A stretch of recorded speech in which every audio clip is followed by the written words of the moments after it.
Welcome to the Peace, Harmony, and Joy podcast. I'm Ken Brandeis. I'm here with my co-host, Scott Frank. Scott's the guy that actually wrote the book on the topic, Peace, Harmony, and Joy. How are we doing today, Scott? I'm doing excellent, and I'm so excited about our guest today, Jamie Renee. So tell us a little bit about Jamie. What are we in for? Jamie's someone I met, I'm trying to remember how far back. It seems like maybe 5 years ago. I'll just simply say this. It feels like we've known each other for a long time. We've had so many great conversations, done so many amazing things together. She's been on my Intellectual Property Alliance journeys. She's on a number of my boards with that. But she's also, I've been very impressed. She's an executive director of a major organization in this country, and I'll let her tell you more about that. But she's a great leader. She's a great project manager. And, she's got a really big heart. And that's probably the thing that draws me toward her the most. She loves to help people, and she'll go out of her way for you. She's very easy to get to know. And, it just when I told her about the Peace, Harmony, and Joy Alliance, it was one of those things I don't necessarily talk to all my intellectual property friends about. But she was one I had a feeling would get it. And she was right on it. And after she read the book, we had a deep conversation, and she's been a big contributor ever since. So, Jamie, welcome to the Peace, Harmony, and Joy podcast. Excited to have you share your story and insights to help our audience have better lives. Thank you for having me. So, Jamie, I was wondering before we dig into Peace, Harmony, and Joy, I was wondering if you could share with us just some of your background and your story. Well, that feels like a really open-ended question. How far does one go back? I'll start at the beginning. Well, I'll just paint a little context in saying I come from a family where it was completely appropriate for my mother to drive me to kindergarten on the back of her motorcycle. And so that is how I showed up at kindergarten every day, was on the back of a motorcycle with my mother. I'm originally from Cleveland, Ohio, and eventually found my way to Florida with a choice by my mother, to regular sort of things, very involved in sort of school functions. And so leadership has always been a component of what has been a thread throughout my life. Initially, I thought I was going to lead people for the Lord. So I thought I was going to be a missionary, was pretty sure of that, like 9, 10, very confident, which gives me a little patience when I deal with my kids now, and they're so sure they already know who they are, as teenagers and elementary age kids, because at 9 and 10, I was sure the Lord had called me to be a missionary. The only thing that got me off that track and got me back focused on other things was the training for missionary showed some of the places that I might be sent, and they involve places that didn't have running water. And I thought, surely the Lord is not calling me to go somewhere where there's not running water. Like, that is not part of what he is asking me to do. So I instead set up shop on the porch and, did my lessons there. College was something that was the goal through high school. So I was very focused through high school to get to college, first in my family to go, only second in my family to graduate high school. So college was a big deal for me and for my family, and they all contributed to getting me there. And we're very proud when I did. My grandfather had a stroke my freshman year. And so, like much of my life, arriving to kindergarten on the back of the motorcycle, I entered my freshman year of college with my grandfather in tow. He decided that he was going to move in with me for my college career, since he could no longer live alone after his stroke. So he stayed with me throughout my college career. He was much more popular in college than I was. And there are endless stories about that. He took full advantage of his college experience, and I was sort of his chaperone, if you will. He imparted the gift of having him at that point in my life was that he was at a point of reflection.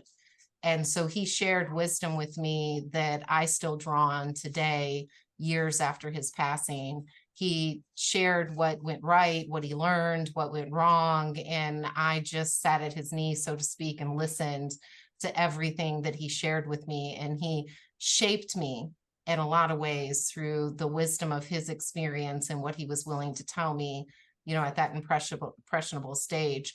So he stayed with me until he passed. And when he passed, I then decided that I better put into action some of the things that he had taught me. So I stepped away from my corporate job that was a great job in a leadership role. I was working as an executive and decided I wanted to work in a nonprofit in the foster care system. So I stepped into that and did that for about 4 years. Then got hired away from by a board member and went back into corporate and was there for several years, and then went back into the nonprofit. So I sort of bounced back and forth between corporate, nonprofit, and leadership roles until eventually I ended up starting my own consulting company, which then I landed several clients that I loved and got to sort of put my passion and my purpose and my skill set to work for people that I selected, one of which is where I am now, the National Academy of Inventors. So they were first a client. I spent about 4 or 5 years serving them as a client.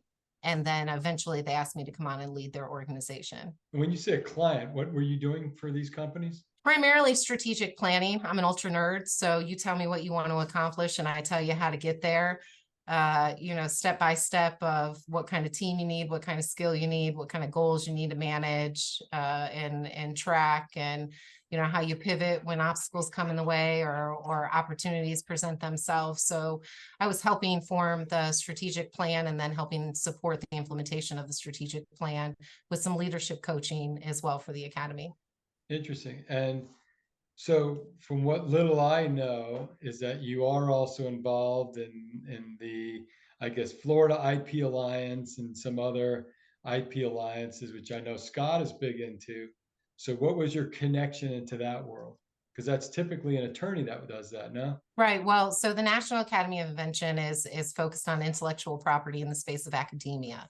So in order for me to serve them as a client, I had to learn a great deal about it. And I've been in the healthcare space and education, transportation, museums. I love to learn. So going into a field that is new to me and the excitement of learning about that field is not intimidating. It's thrilling. So when the IP space came up, I did a fair amount of research to prepare myself to serve them in a consulting capacity, and then came on several years later. I would still say I'm green, but I'm learning. I'm getting my bearings. I'm getting my feet underneath me. Probably about year 4 or 5 in that journey of learning about the intellectual property space, I came across Scott, who is contagious and infectious at the same time and hard to say no to. In a good way, right? In a good way, in the best way possible, in the best, nothing but compliments when I say that. But I will say this, that the one thing throughout my life, and certainly with the way in which I've led people, is I try to really get to know the person, not just the shell that shows up in front of you, but their values, their passion, their skills, what drives them, to really understand them. And so when I met Scott, it seemed to me that he did the same, that he really tried to connect with people beyond what you saw on the surface. And then when he exposed me to the book that he had written, so much of it spoke to what I felt was an alignment and a calling on myself, which is part of what attracts me to intellectual property, is that I think there's no greater, or very few greater ways in which you can honor an individual and create equity than to say that your original thoughts deserve protection and could be brought to the marketplace. So it felt very much like an alignment between honoring the soul, honoring the uniqueness, and exploiting the intellectual property place at the same time. And in your current professional situation, do you still own this consulting company?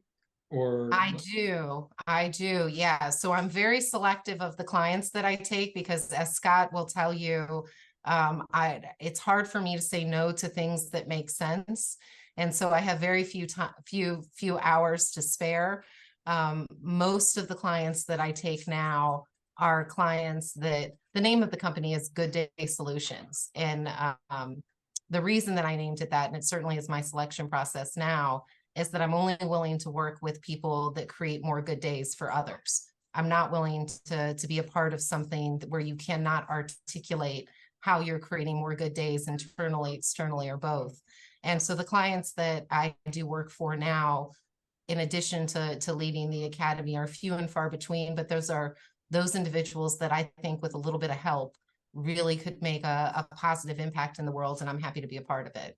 And being that you're selective, my guess is that it's just through word of mouth that people find you. I mean, it's a great position to be in where you're not worried about where the next customer, where the next dollar is coming from. Yeah, I've never done any advertising, or promotions or marketing. I've been very fortunate, even when I started the company, that there was just a group of folks around me that were incredibly supportive and knew the quality of the work, and me as an individual, and recommended folks to me. So it's been repeat customers or referrals from previous customers or people that have worked for me or I've worked with in the past that have sent business my way. So yeah, no advertising, no promotions. It's a great way to do it, Jamie. So let me segue now into peace, harmony, and joy. So one of the things that you talked about was your grandfather, and to me it's a funny story how he ended up living with you. During college, I think of the movie Back to School with Ronnie Dangerfield, but we won't head down that path here. It But was much of that. It was much of that.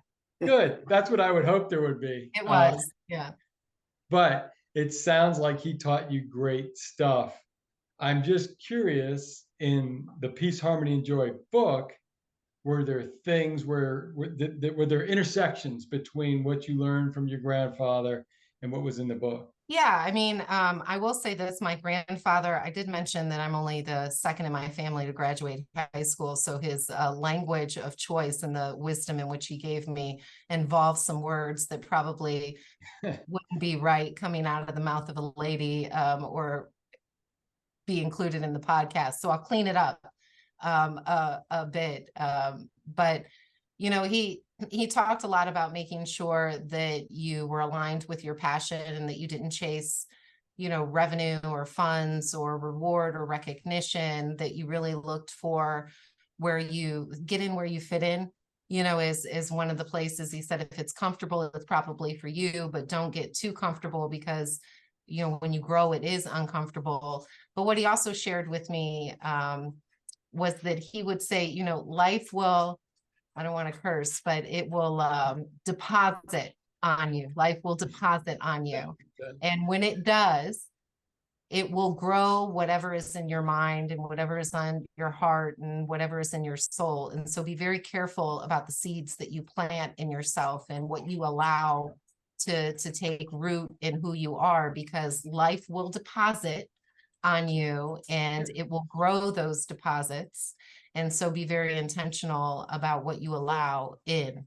And so when I read Peace, Harmony, and Joy, I think when you think of enlightenment or you think of growth and you think of the journey to get there and the steps that it takes, really coming to peace with the fact that you can't control everything. You can't control where you came from. In some degree, it's hard to control where you're at or where you're going. But if you look for ways to create harmony and to be joyful in the experience, regardless of what it looks like, you as an individual have a better quality of life and experience, and the people around you do too. So much of what my grandfather taught me, which you could do endless podcasts that would need to be censored with the information that he taught me and the wisdom that he shared. But so much of what he told me was of value. I read manifesting in the word choice that Scott put together in the Peace, Harmony, and Joy book. So Jamie, let's take the Peace, Harmony, and Joy to your life. You've got a lot on your plate. You're a mother, you run a business, you executive director, you're involved in nonprofits. I mean, you've got a lot on your plate. Share with our audience a little bit about how you create peace in your life, because peace is the foundation. There's all these things you do and all these joyful experiences you have, but peace is where it all starts. How do you find calm in your life so that you can position yourself for joyful experiences? Well, that's a great question. And I'm sure despite the editor's best efforts, they will be unable to edit out all of the traffic behind me during this podcast. So I'm sure you'll hear children and our dog in the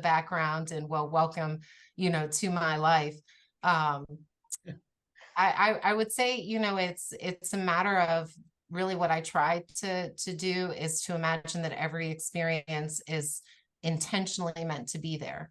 And so when I do that, I'm a little less resistant, a little less investigative about the reason behind it, a little less resistant, to what's happening. And so whether it's a challenge or it's something exciting, I try to really balance my reaction to it to just enjoy it and accept that it's part of the journey and connected to something bigger. And that gives me peace because I don't feel like I have to have it all figured out. And as a project manager and a strategic planner, having things figured out is in the nature of who I am professionally. So when I step away and I just get to be who I am on a spiritual standpoint or a human standpoint, it's really about just going with the flow and accepting that what it is what it's supposed to be.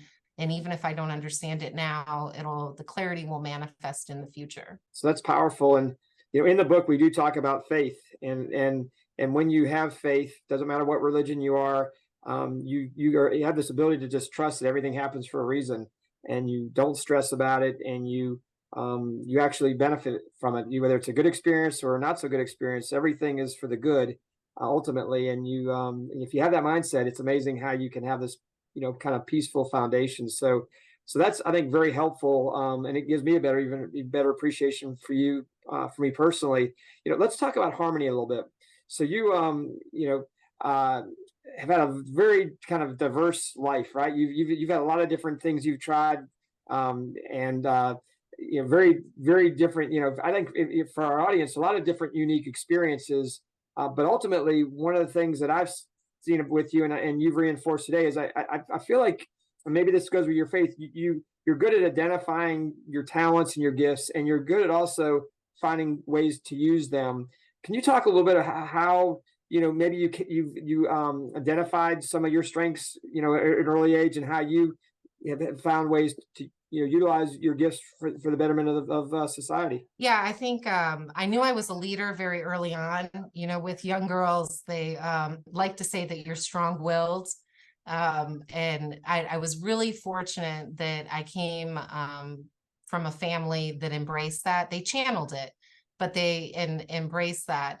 I went to a Baptist Christian school for my early years, and I took my faith very seriously and tried a lot of other religions. I would visit for fun different denominations and churches on the weekends or throughout the week, just to explore those. And then I would come home and I would teach the kids in my neighborhood, and this was the inner city. At this time, this was the inner city of Cleveland, Ohio. And so I would have teenagers and folks that were in some 5-10 years older than me sitting at the stoop, listening to me preach about whatever lesson that I had heard. And because of that, they would come to me with other things that were happening in their lives, struggles with their parents, struggles with themselves. And so I found myself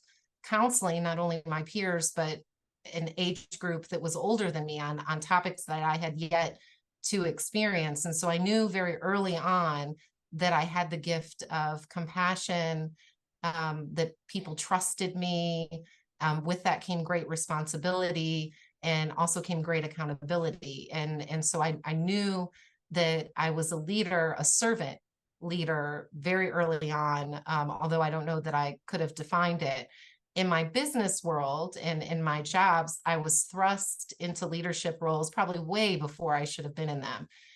Management, before I'm in my 20s, and writing reviews and setting goals and defining strategies before I'm in my 20s. And then certainly throughout my 20s and 30s and early 40s, found myself in roles where I felt, why in the world would they entrust me to do this? But I would rise to the occasion to prepare myself so that I could be of service to what I had been asked to do. And I'm learning that is true leadership, that it's about looking at the people around you and looking at the resources around you and acknowledging that It's not about you. It's about how you plug into what's around you that truly makes you a leader and how you advance together. And so I would say my greatest gift as a leader is recognizing the ability of others and leveraging that to move goals forward. And I just don't lose sight that I am somehow more important. I'm almost always less important, but it's my ability to see what's great in them and connect them to what's great in others that defines me, I think, as a leader. That's amazing. And leadership is such an important element. I think we all have leadership in us, by the way. But the fact that you noticed it early on and you've developed it, the servant leadership, that you're all about the other people. Just great that you noticed that in yourself and you've developed it, and been able to lead so many different organizations, so many different people successfully. Let's talk about, speaking of other people, peace, harmony, and joy with others. So, if you have it within yourself, we say, hey, then now you can start to emanate it and help other people have peaceful, harmonious, joyful lives.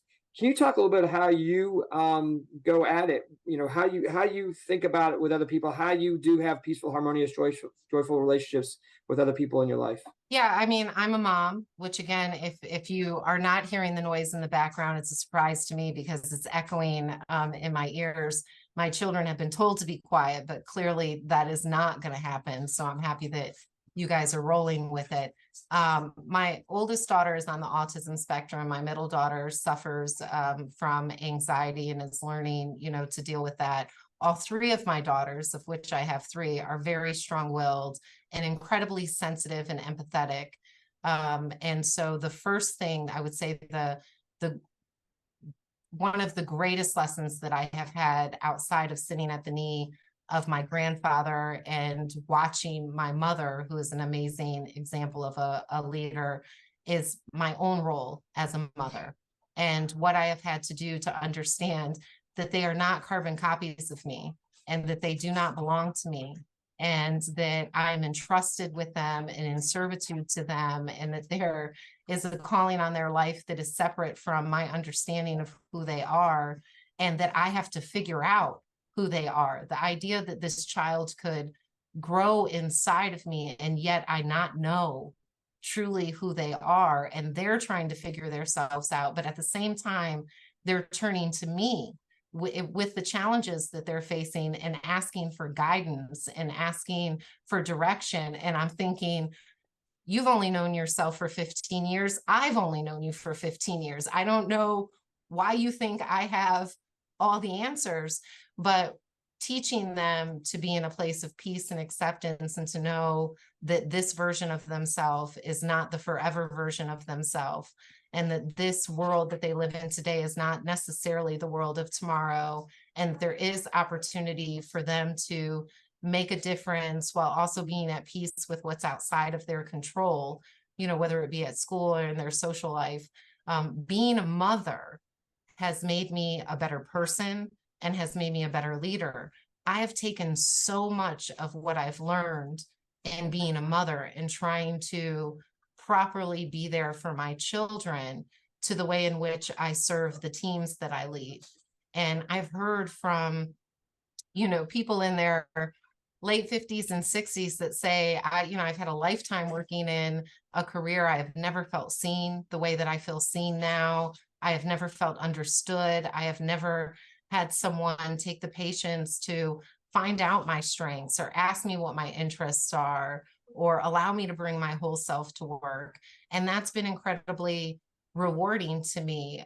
So I would say I apply the principles of business, but I bring the empathy of a mother because I am a woman and I am a mother. And so I show up as who I am when I lead teams and just give them the compassion that I would want someone to give me, or to give my children. It just feels as though to me, based on hearing your story, that the roots of that started when you went and learned at different churches and places and then brought it back to the community, which is really interesting for me to hear. Ken, let me just tell you this, and Scott knows much more about my personality. It sounds like a very angelic, like lovely story. What you don't realize is that I was that child, and certainly was this way into adulthood as well, that asked for meetings, that went into the church office and asked the administrator to schedule meetings with the faith leader, and that I wanted to sit down and better understand their philosophy and their learning and the direction that they had for the church. And so while it was a wonderful experience for me, I think I was a pain in the butt for every church that I went into. Because I mean, what adult that's leading a church wants to sit down with, some 9 to 13-year-old who has a list of questions on a notebook that wanting to qualify them as their religious leader. Help me understand why I should allow you to lead me in my faith.